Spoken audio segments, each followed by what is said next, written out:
So good morning friends. जैसा कि हम लोगों ने कल से अपने माउंटेन सिस्टम्स की यानी कि पर्वत श्रृंखलाओं की सीरीज़ शुरू की है। पार्ट 1 हमारा कल ही हो चुका था, जिसमें हम लोगों ने उत्तरी भारत के उत्तर पर्वत श्रृंखलाओं उत्तर के क्षेत्र के पर्वत श्रृंखलाओं के बारे में पढ़ा। तो आज हम मध्य क्षेत्र एवं प्रायद्वीपीय क्षेत्र यानी कि दक्षिणी भारत की पर्वत श्रृंखलाओं के बारे में जानेंगे।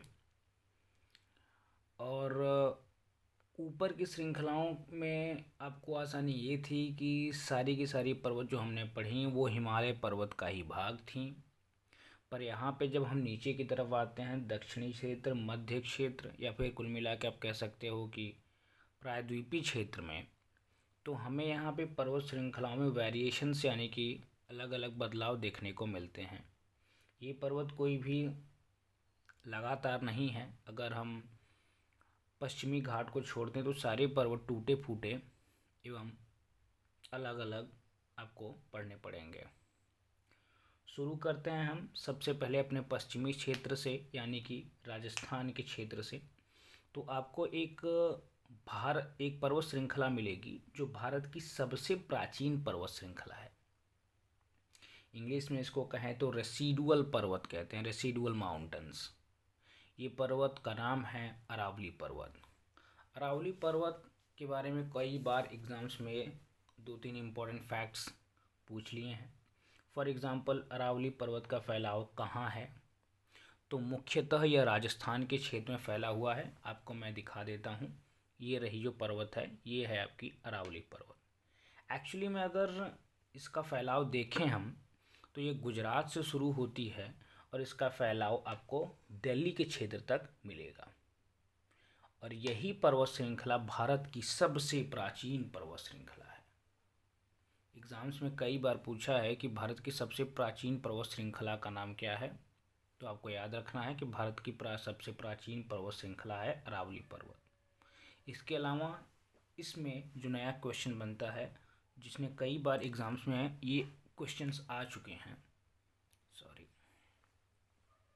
वो ये है कि अरावली पर्वत की सबसे ऊंची चोटी का नाम क्या है। तो अरावली पर्वत की सबसे ऊंची चोटी का नाम है माउंट अबू। क्या नाम है? माउंट अबू। सबसे ऊंची चोटी जो अरावली पर्वत की है वो है माउंट अबू। आपको ध्यान देना है, मैंने यहाँ पे बना दिया है ऑलरेडी। इसके पश्चात हम चलते हैं दक्षिण की तरफ। तो हमें जो दो मुख्य पर्वत श्रृंखलाएं मिलती हैं वो मिलेंगी विंध्य पर्वत और सतपुड़ा पर्वत। ये तो आपको मध्य क्षेत्र के हैं। मैं लाइटली आपको पहले लगातार कुछ पर्वतों के नाम बता देता हूँ, फिर धीरे धीरे एक्सप्लेन करूँगा। इधर से आपको देखने को मिलेगी विंध्य पर्वत, सतपुड़ा पर्वत, फिर कई छोटे मोटे पर्वतों को मध्य क्षेत्र में मिलेंगे। और जो यहाँ पे दो मोस्ट इम्पॉर्टेंट या आप कह सकते हो जो बड़े पर्वत श्रृंखलाएँ हैं वो सिर्फ दो ही हैं इस क्षेत्र में, और वो हैं पश्चिमी घाट और पूर्वी घाट। पश्चिमी घाट और पूर्वी घाट की जब हम बारे में बात करते हैं तो ये ऐसी पर्वत श्रृंखलाएँ हैं जो दक्षिण के क्षेत्र में सबसे लंबी पर्वत श्रृंखलाएँ हैं। और ये पर्वत श्रृंखलाएँ हमारे प्रायद्वीपीय क्षेत्र के पश्चिमी एवं पूर्वी सीमा को भी दर्शाती हैं। आपको देखने को मिल सकता है कि ये जो रेड वाली लाइन है ये आपको पश्चिमी घाट को दर्शाती हैं। एक्चुअली में देखें तो पश्चिमी घाट गुजरात से ही शुरू हो जाती है, मैंने छोटी बनाई है थोड़ी। तो ये है आपकी पश्चिमी घाट। ये पर्वत श्रृंखला आपको देखने को मिलेगी। गुजरात से इसका फैलाव शुरू होता है और दक्षिण में आके केरल और तमिलनाडु तक ये फैला हुआ है। वहीं जब बात करते हैं हम पूर्वी घाट की, तो पूर्वी घाट का फैलाव देखिए, शुरू में प्राचीन समय में ये उड़ीसा से लेके तमिलनाडु तक फैला था, लेकिन जल कटाव के कारण ये कई भागों में डिवाइड होकर देखने को मिलती है। इनके अलग अलग नाम हैं अलग अलग राज्यों में, जो हम इस मैप में देखेंगे। फिलहाल हम पश्चिम के क्षेत्र के मोस्ट इम्पॉर्टेंट जो पर्वत हैं उनको देख लेते हैं। तो जैसा कि हमने कहा कि राजस्थान की सबसे मुख्य पर्वत श्रृंखला हम लोगों ने पढ़ ली अरावली पर्वत। ये भारत की सबसे प्राचीन पर्वत श्रृंखला है। इसकी सबसे ऊंची चोटी है माउंट आबू। इसके नीचे आते हैं तो हमें जो सबसे इम्पोर्टेंट जो पर्वत श्रृंखला देखने को मिलती है वो है विंध्य पर्वत। विंध्य पर्वत का फैलाव आप देखेंगे तो पश्चिम में गुजरात से लेके उत्तर पूर्व की तरफ बढ़ते हुए ये मध्य प्रदेश से होते हुए उत्तर प्रदेश के कुछ क्षेत्रों में देखने को मिल जाती है। उत्तर प्रदेश में जब आप मिर्ज़ापुर ज़िले में जाएंगे तो विंध्याचल जो पर्वत हैं एक्चुअली में इसी पर्वत का फैलाव आपको देखने को मिलती हैं। उसके ठीक नीचे जब हम आते हैं तो गुजरात मध्य प्रदेश से होते हुए, और एक्चुअली में देखें तो मध्य प्रदेश तक ही इसका फैलाव है। ऐसा कहा जाता है कि उत्तर प्रदेश में भी कुछ इसका एक्सटेंशन है, लेकिन मुख्यतः ये फैलाव आपको गुजरात और मध्य प्रदेश में ही देखने को मिलेगा, वो है सतपुड़ा पर्वत। आपको ध्यान देना है कि विंध्य पर्वत और सतपुड़ा इम्पॉर्टेंट इसलिए हैं क्योंकि इन्हीं के बीच से भारत की एक बहुत ही महत्वपूर्ण नदी बहती है, जो सभी नदियों के विपरीत दिशा में बहती है प्रायद्वीपीय क्षेत्र में, वो है नर्मदा नदी। नर्मदा नदी मैकाल पर्वत से निकलती हैं और इन दोनों पर्वतों के बीच से होकर गुजरते हुए जाके अरब सागर में गिर जाती हैं। वो फिलहाल वो तो नदी का चैप्टर जो हम पढ़ाएंगे उसमें एक्सप्लेन कर देंगे, फिलहाल आप लेकिन अब जानते रहिए। इसमें जो सतपुड़ा पर्वत है, इसकी जो सबसे ऊंची चोटी है, इसके ऊपर कई बार एग्जाम्स में सवाल आ चुके हैं। तो सतपुड़ा पर्वत की सबसे ऊंची जो चोटी है वो है धूपगढ़। चलते हैं आगे। तो आपको सतपुड़ा पर्वत के नीचे कुछ छोटी मोटी पहाड़ियाँ देखने को मिलेंगे, जैसे कि गविलगढ़ महादेव। गविलगढ़ महादेव आपको एक बता दें कि ये दोनों पर्वत श्रृंखलाएँ जो श्रृंखलाएँ हैं ये आपको मध्य प्रदेश में देखने को मिलेंगी। इसके अलावा मैकाल पर्वत भी आपको मध्य प्रदेश और छत्तीसगढ़ के बॉर्डर पर देखने को मिलती हैं। उसके नॉर्थ में हमें रामगढ़ पर्वत मिलेगा देखने को। जब हम उत्तर पूर्व के क्षेत्र में आते हैं, मुख्य प्रायद्वीपीय भाग, उत्तर पूर्व के राज्य हमारे अलग हैं, ये अलग हैं, तो वहाँ पे आपको छोटा नागपुर पर्वत पठार देखने को मिलेगा। छोटा नागपुर पठार वही हैं जो भारत के सबसे अधिकांश खनिज पदार्थों को अपने अंदर लिए बैठे हैं। तो इसके चारों तरफ भी कुछ पर्वत श्रृंखलाएँ हमें देखने को मिलती हैं। छोटा नागपुर पठार जो है ये झारखंड के क्षेत्र में फैला हुआ है। फिलहाल हम पर्वतों पर ज़्यादा ध्यान देंगे। उसके नीचे जब आते हैं तो सतमाला, अजंता, हरिश्चंद्र और बालाघाट नाम की 4 पर्वत श्रृंखलाएँ देखने को मिलती हैं। कौन कौन सी? सतमाला, अजंता, हरिश्चंद्र, बालाघाट। ये चारों पर्वत श्रृंखलाएँ महाराष्ट्र में फैली हुई हैं। कहाँ पे? महाराष्ट्र में। कौन कौन सी? सतमाला, अजंता, हरिश्चंद्र, बालाघाट। याद रखिएगा ये चारों के चारों कहाँ हैं? महाराष्ट्र में फैली हुई हैं। और जैसा कि मैंने बताया कि 2 सबसे लंबी पर्वत श्रृंखलाएँ यहाँ पे जो स्थित हैं वो हैं पश्चिमी घाट और पूर्वी घाट। पूर्वी घाट थोड़ा ज़्यादा इंपॉर्टेंट हो जाता है। वो क्यों हो जाता है वो अब मैं आपको इस मैप में दिखा देता हूँ, ध्यान दीजिए।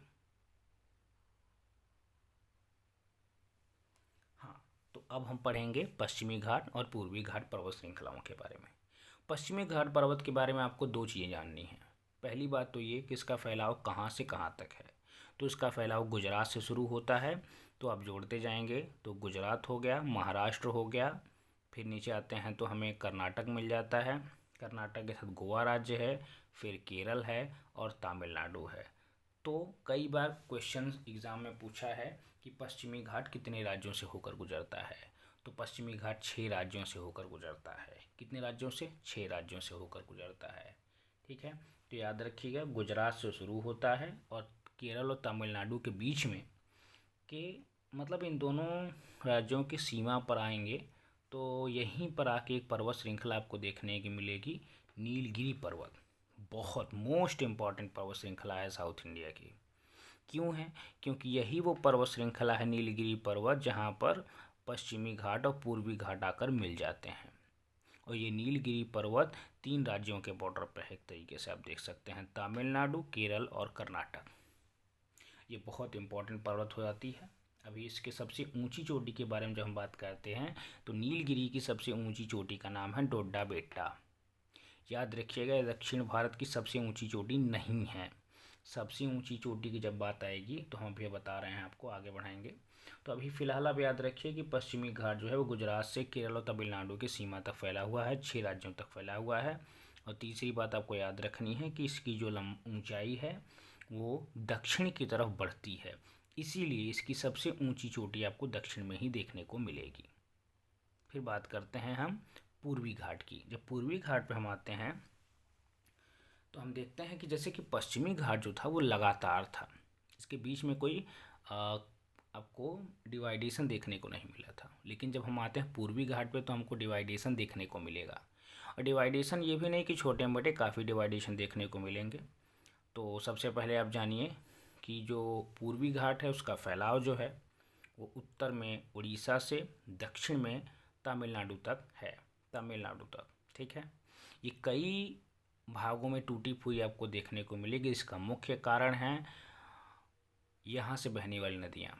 एक्चुअली जब हम आपको प्रायद्वीपीय पठार पढ़ाएंगे तब हम आपको बताएंगे कि याद रखिए, चलिए जानने के लिए अभी जान लीजिए कि जो ढलान है इस क्षेत्र का वो पश्चिम से पूर्व की तरफ है। किस तरफ है? पश्चिम से पूर्व की तरफ। इसी के कारण क्या होता है कि सारी नदियां पश्चिम से पूर्व की तरफ बहती हैं और इन नदियों ने इन पूर्वी घाटों को कई हिस्सों में काट के रख दिया है और इन्हीं के बीच से नदियां बहती हैं। उदाहरण के तौर पे ये है उत्तरी सरकार पर्वत श्रृंखला। इसी के नीचे से आपको देखेंगे तो साउथ इंडिया की दो मोस्ट इम्पॉर्टेंट नदियाँ गोदावरी और कृष्णा बहती हुई मिलेंगी। वहीं आपको वेलकोंडा है तो वहाँ से पेन्नार नदी इसको काटते हुए जाएगी। फिलहाल हम पर्वत श्रृंखला पे ही ध्यान देते हैं। तो याद रखिए, सबसे पहले है उत्तरी सरकार जो कि उड़ीसा क्षेत्र में फैली हुई है। उसके जब हम नीचे आते हैं तो नल्ला मल्ला मिलता है, नल्ला मल्ला, वेलकोंडा और पलकोंडा। नल्ला मल्ला, वेलकोंडा, पलकोंडा, ये तीनों पर्वत श्रृंखलाएं आपको आंध्र प्रदेश में देखने को मिलेंगी। यहाँ मैंने आंध्र प्रदेश लिखा था, थोड़ा रफ हो गया है, आप लिख लीजिए आंध्र प्रदेश। कौन कौन सी? नल्ला मल्ला, वेलकोंडा, पलकोंडा। अच्छा, मैं आपको समझने के लिए एक कोड वर्ड देता हूँ। जब भी किसी पर्वत एग्ज़ाम में कोई पर्वत पूछे कि ये पर्वत कहाँ स्थित है, अगर उसमें कोंडा करके है तो आप समझ जाइएगा कि वो आंध्र प्रदेश में है। उसी प्रकार से अगर मलाई या आई करके है तो वो तमिलनाडु में होगी।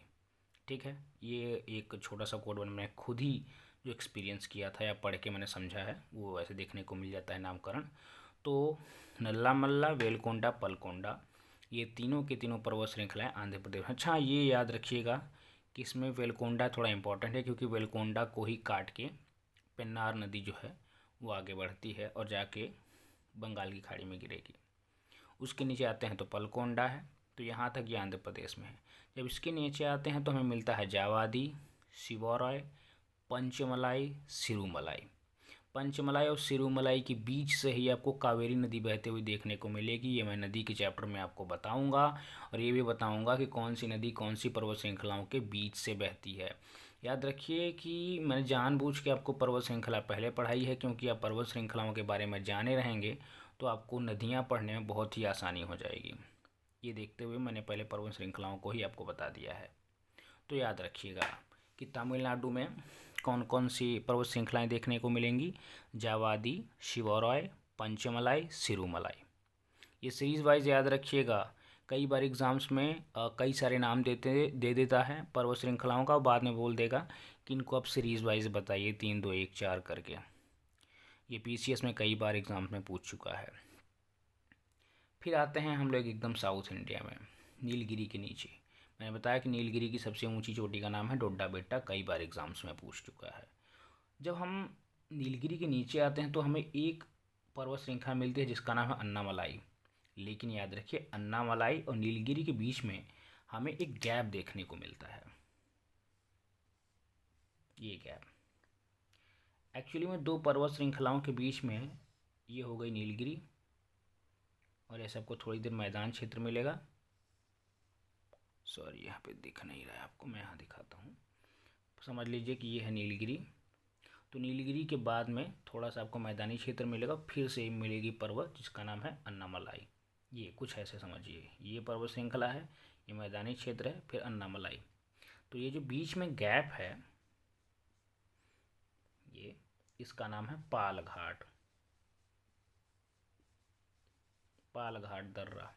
तो कई बार एग्जाम्स में पूछ चुका है कि पालघाट दर्रा जो है वो किन दो पर्वत श्रृंखलाओं के बीच में है। तो याद रखिएगा, ये नीलगिरी और अन्नामलाई के बीच में है, नीलगिरी और अन्नामलाई के बीच में। दूसरी बात यहाँ जो याद रखनी है कि अन्नामलाई में साउथ इंडिया की सबसे ऊंची चोटी भी मिल जाती है जिसका नाम है अनाईमुड़ी। क्या नाम है? अनाईमुड़ी। इस बात को एकदम रट डालिए कि साउथ इंडिया की, दक्षिण भारत की सबसे ऊंची चोटी का नाम क्या है? अनाईमुड़ी। और ये अनाईमुड़ी कौन सी पर्वत श्रृंखला में है? अन्नामलाई में है। किस में है? अन्नामलाई में है। ठीक है, याद रखिएगा। और जब हम आते हैं उसके नीचे तो हमें साउथ इंडिया की सबसे दक्षिणी पर्वत श्रृंखलाएं देखने को मिल जाएंगी, जिनका नाम है कार्डमम पर्वत। कार्डमम एक्चुअली देखेंगे तो एक इंग्लिश वर्ड है, ये कार्डमम लिखा है हमने, ये एक्चुअली में एक इंग्लिश वर्ड है जिसका मतलब होता है इलायची। एक्चुअली देखें तो इन पर्वतों का नाम इसीलिए पड़ा है क्योंकि यहाँ पे इलायची की खेती बहुत होती है, इलायची का पैदावार बहुत होता है, इसलिए इन पर्वतों का नाम है कार्डमम हिल्स। अच्छा याद रखिए, कार्डमम ये मैंने दो अलग अलग बना दिए हैं। एक्चुअली क्या है कि यहाँ पे थोड़े से गैप मिल जाएंगे, छोटा सा गैप, और यहीं से एक और पर्वत श्रृंखला में उत्तर की तरफ देखने को मिल जाती है, जिसका नाम है वर्षुनाद पर्वत। क्या नाम है? वर्षुनाद पर्वत। ये भी तमिलनाडु में ही है एक्चुअली में। और ये पर्वत अन्नामलाई जो है, इसका जो सबसे ऊंची चोटी है अनायमुड़ी, ये भी शायद तमिलनाडु में ही है। ठीक है, तो आपको इस तरीके से मैंने जो है एक ओवरव्यू दे दिया है, और इससे ज़्यादा पर्वतों में आपको कुछ पूछता नहीं है। एक चीज़ मैंने आपको जो यहाँ पे नहीं बताई थी वो याद रखिए कि एक छोटी सी पर्वत श्रृंखला आपको गुजरात में भी देखने को मिल जाती है, वो ये रही। इसका नाम है एक्चुअली गिर पर्वत, आपने सुना होगा। जो